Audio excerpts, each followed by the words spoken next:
Caros cardiologistas, eu sou Antônio Bacelar e agora vou entrevistar o Dr. Flávio Brito, que é um grande especialista na área de ciência cardíaca e é membro da equipe de transplante cardíaco do Hospital Albert Einstein. Dr. Flávio, obrigado pela sua entrevista para o CardioSource em português.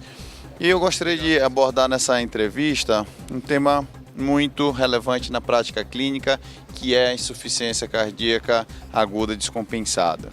A gente sabe que existem vários tipos de descompensação, vários perfis hemodinâmicos, clínico hemodinâmico da insuficiência cardíaca aguda, mas vamos focar naquele perfil B, tá? O perfil daquele paciente que está bem perfundido, mas que também tem congestão pulmonar. Às vezes tem sinais claros no exame físico, facilmente identificáveis de congestões pulmonar. Mas nem sempre aqueles sinais clínicos estão presentes. Nesse cenário, existe alguma coisa nova que pode nos auxiliar a avaliar o grau de congestão pulmonar nesses pacientes? Sim, Bacelar, esse tema é bastante palpitante, principalmente porque, apesar da nossa experiência clínica como médico tratando de paciente com insuficiência cardíaca avançada, a gente fica devendo um pouco na hora da especificidade do exame físico. Para a gente ter ideia, por exemplo, os pacientes que são examinados à beira-leito, 79% dos pacientes têm uma especificidade para estase jugular no diagnóstico da insuficiência cardíaca. Quando a gente fala de crepitação, quando a gente fala de edema, essa especificidade e o valor preditivo positivo disso cai bastante. Então, a gente precisa lançar mão de ferramentas para que a gente consiga atingir perto de 100%, primeiro, do diagnóstico da IC e segundo, do perfil hemodinâmico.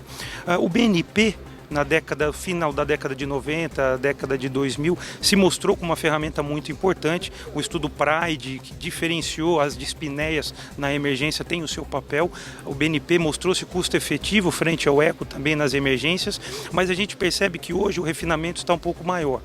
A veia cava, a congestão de veia cava tem o seu papel, desde que seja sequencialmente realizado, e principalmente no semestre passado, do ano passado, 2015, muitos estudos com ultrassom pulmonar mostrando o famoso e agora um pouco mais disseminado a cauda do cometa, que nada mais é do que as linhas B de Kerley representados pelo ultrassom, tem mostrado um valor diagnóstico de congestão e um valor prognóstico muito importante em reinternação e sobrevida. Os pacientes que saem do hospital com linhas com ultrassom pulmonar com menos de 30 a 15 linhas B de Kerley internam menos e têm um melhor prognóstico.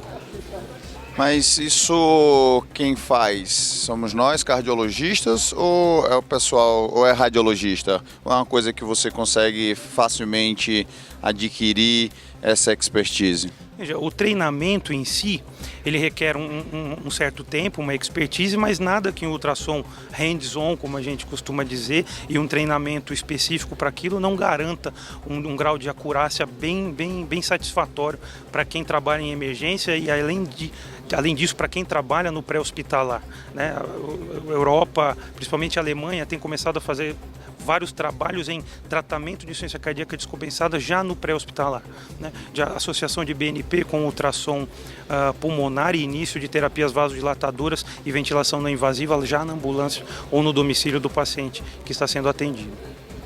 E na sua primeira resposta, você tocou no biomarcador que é muito conhecido de todos nós, que é o BNP, né? Peptídeo natriurético do tipo B. Mas há bastante tempo a gente sabe que tem várias coisas em pesquisa, em desenvolvimento, mas já há algum tempo a gente não encontra um biomarcador que impacta de maneira importante na prática clínica. Você acha que está chegando alguma coisa, algo comparável ao BNP ou algo eventualmente até superior ao BNP nesse campo? Bom, o campo de biomarcadores é bem vasto, né, Bacelar? Quando a gente fala em BNP e no NT ProBNP, que tem um pouco mais de especificidade, a gente acha alguns nichos de utilização. O principal deles foi o pronto-socorro. Tem um grande trial agora sendo conduzido pelo pessoal da Duke, do DCRI, que vai mostrar, chamado Guided, provavelmente meio do ano que vem ele deve estar sendo publicado, mostrando se o BNP no tratamento de paciente crônico versus o nosso standard tem benefício em progressão de drogas e em sobrevida. Mas no quadro agudo, a gente tem uma uma molécula que foi descoberta e sendo desenvolvida, testada em animais e humanos, chamado CD146 solúvel. O grupo Dr. Alexandre Mibasa, na França, tem feito trabalhos bem especiais sobre esse biomarcador, e quando comparado ao NT-proBNP, no nicho de pacientes que estão congestos, ele consegue discriminar o paciente que tem graus de congestão diferentes, coisa que o NT-proBNP não fez. Um teste de correlação de Pearson mostrou uma bela acurácia, também uma bela relação entre o CD146 solúvel e a distensão de veia cava, a falta de colapsibilidade e de distensibilidade também. Interessante. E por fim, em termos de tratamento agora, temos, né, alguma medicação para a gente ficar esperando, que traga uma esperança maior para esses pacientes que têm, a gente sabe, infelizmente, ainda um prognóstico muito ruim, altas taxas de readmissão hospitalar e também alta mortalidade intra-hospitalar e a médio prazo, eu diria, né? Alguma coisa aí no pipeline? Sim, a gente tem, infelizmente, no cenário de insuficiência cardíaca aguda, uma frustração pelos trials medicamentosos serem, em sua maioria, neutros ou negativos, coisa que não acontece na insuficiência cardíaca crônica, né? Haja vista uma série de medicações, a mudança de sobrevida do paciente com IC crônica. Na IC aguda, a comunidade de insuficiência cardíaca deposita muita confiança no Relax Acute Heart Failure 2, tá? Lembrando que a serelaxina é um composto sintético que mimetiza a relaxina da mulher grávida, que aumenta em 20% o débito cardíaco, aumenta em 45% o clearance renal, melhora a complacência arterial e melhora a resistência vascular periférica. Veja, ele teve desfechos positivos no estudo secundário, Relax, tá? Mas um endpoint não previsto de sobrevida em 180 dias, ele acabou sendo positivo.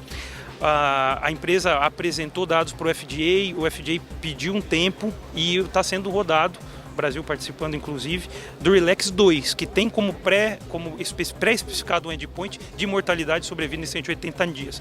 O mesmo estudo, com mais ou menos a mesma cara, chamado Relax Acute Heart Failure Asia, tem sido rodado com os pacientes da China e Índia, e a gente espera, com bastante entusiasmo, o resultado desse estudo, que pode trazer um arsenal com significância estatística robusta para a gente.